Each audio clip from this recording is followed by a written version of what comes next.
Hi, this is Esther Kane with SeniorSafetyAdvice.com, and today I wanted to talk to you about an issue that someone I know is going through, and it seems to be a pretty common issue from the research that I've done. And also, we wrote an article about this quite a while ago, and I'll have a link to that below in the description. But it's an issue about when you're taking care of your elderly parents and you have siblings who may not be involved in the direct care of your parents, or may not even live in the same state or country.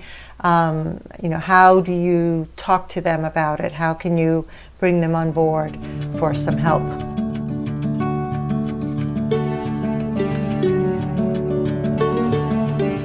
So before I get started, don't forget to subscribe to our YouTube channel. And of course, if you like the video, click the like button.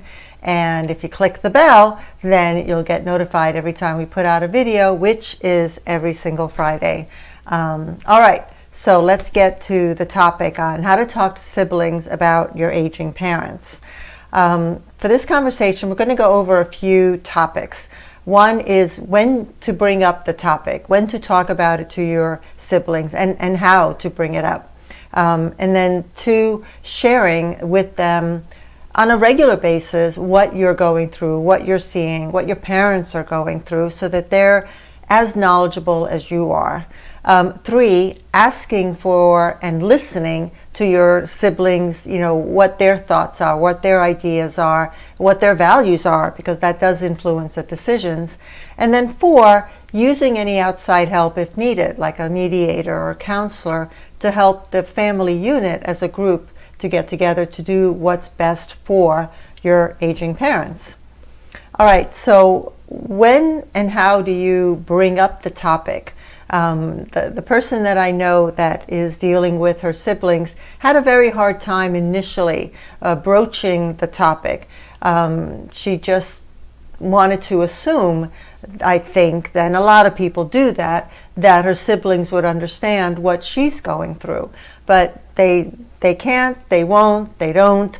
So it's very important to, one, be very honest with your family, with your siblings, but give them time to think about it and process it. If you're the primary caregiver, you have been seeing this, decline in your aging parents, problems, on small increments on an almost daily basis, if not daily. But your siblings may not be seeing that. In their minds, their aging parents look like what they did the last time they saw them. And if they don't hear these updates, then they don't know. So it's very important to have some kind of open communication about that. But besides that, it's important to set up a time, an actual scheduled time. Next Tuesday at 7 o'clock, we're going to sit down, have some coffee, do it live, do it Zoom meeting, Google Meet meeting, whatever.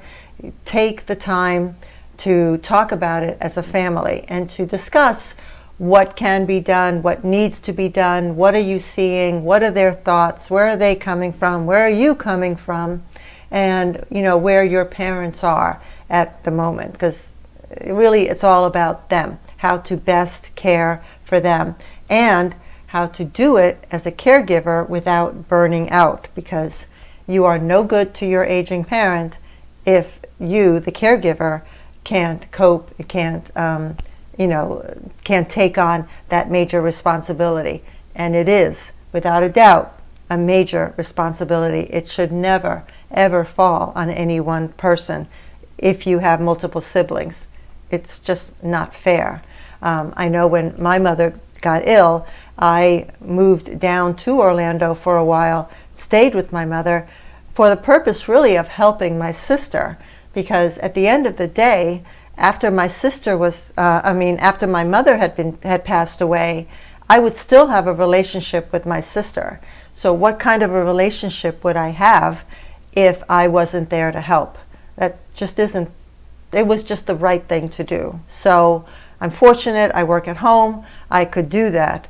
So I just think it's important for family, of course, to stick together as much as they can when it's needed. Isn't that what family is? Anyway, all right, number 2.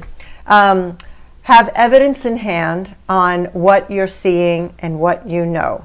And that means, medical records, doctor's reports, video if you want. I remember a family member back when I was an occupational therapist that didn't believe that her parents were going through sundowning, which is when around in the late afternoon, cognitively they become more impaired, and they could really become like a Jekyll and Hyde kind of thing. They could be sweet and kind and cooperative all day long, but then come 4, 5, 6 o'clock, they can become agitated, angry, and it's a complete different opposite. It could last all night, could last a few hours, but still at the same time, the family members who don't see this, siblings who don't see this, may not believe you. They may think you're being hysterical or over the top or exaggerating.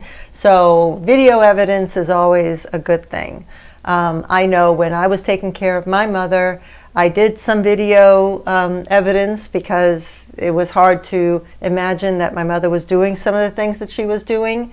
But also, I just reported every single day to my siblings. Okay, this is what is happening today. This is what's happening now. This is not for the purpose of saying, look what I'm going through. It's for the purpose of them acknowledging and knowing what's happening, watching the decline with me, if you will, so that when things really got bad, it wasn't such a shock, it wasn't such a surprise.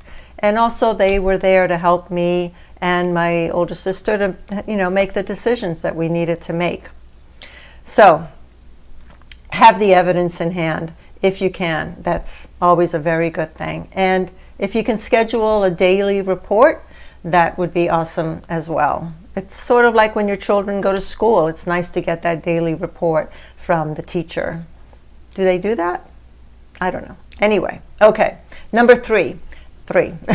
Listen to your siblings, because a lot of times their value system, their what they know, what they understand, what they've seen maybe their friends and people that they know go through, that may influence their decisions on what needs to be done or how your aging parents need to be taken care of. And then also their own personal family circumstances, whatever is happening in their lives also influences how much they're able to help you and what they can do and cannot do. So listen to them, try to understand where they're coming from, and try to keep as much as you possibly can emotion out of the decision making. I know that's difficult because at the end of the day, this is a very emotional issue. But if you can, try to keep the emotion out of it and just stick to the facts. Be a little Walter Cronkite and stick to the facts and just tell it like it is. And hopefully everyone will be able to comply and work together. All right, but if you cannot come to an agreement on what you all feel should be done or needs to be done, how to best care for your aging parents, then you want to look for outside help. And that could be a social worker, a counselor, a mediator, anyone like that can help you put together some kind of formal agreement that hopefully you can all follow and work with. At the very least, this helps all of you to be on the same page and to have a third party, someone outside the family that won't have any emotional ties to the decision making, help you. Of course, it would be much easier to have someone that has experience with elder care, but it is an option to have a third party out there.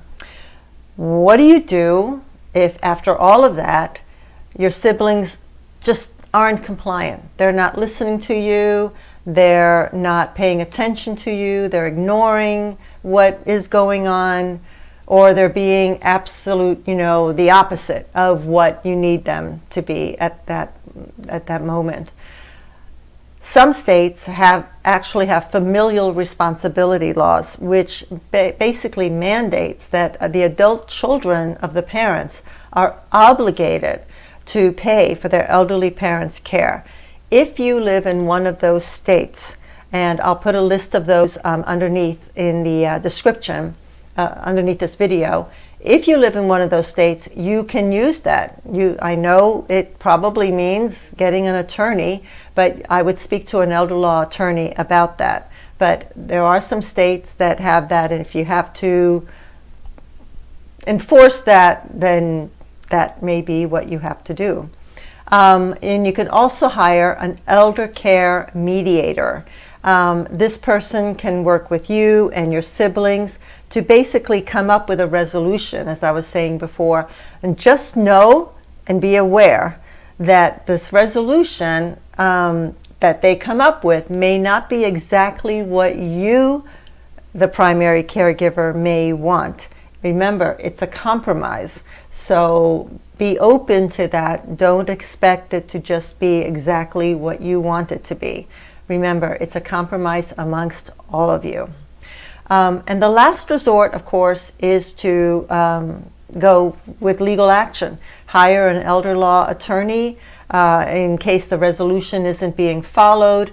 If there are some other, family issues that are impeding, they're just not helping you, and you don't know what else to do. At the very least, speak with an elder law attorney to see what can be done, to help you through this process. Hopefully, you won't have to go through anything like that. That really, really is a very last resort, because those kinds of things can cause lifelong damage to a family. Of course, it does depend on how your family is structured and how all of you do get along. But hopefully, as a primary caregiver, you do have some siblings that can help you. They may not know how to help you. They may not know that you need help. So you have to speak up, and you have to keep them as informed as you are. What you know, they should know. And that will go a long way in helping many families, siblings, to get together to help their aging parents. I remember as an occupational therapist, many times the main issue was that the main caregiver simply wasn't speaking up, wasn't letting her siblings know on a regular basis what was happening, that they were paying certain bills, that they were running to the store every day for their parent, that they, had to argue with them about this or that, whatever. All those little issues can mound up to be very huge issues at the end. And like I said before, at the end of the day, after your parents have passed away, you still have your siblings. So you want to have a good relationship with them to carry on the family name, and basically what your parents would have wanted would be a happy family. So hopefully this information is helpful for you. Please give us your questions, your comments. We always look forward to that, and we try to respond to every single one. We really do appreciate them, because it gives us insight into if what we're sharing is helpful, or sometimes it's just a new outlook on what we've said. We are open and willing to learn as well, like everyone else. All right, remember to subscribe, click the like button, thumbs up, and we'll see you next time. Thank you so much for your time. Bye.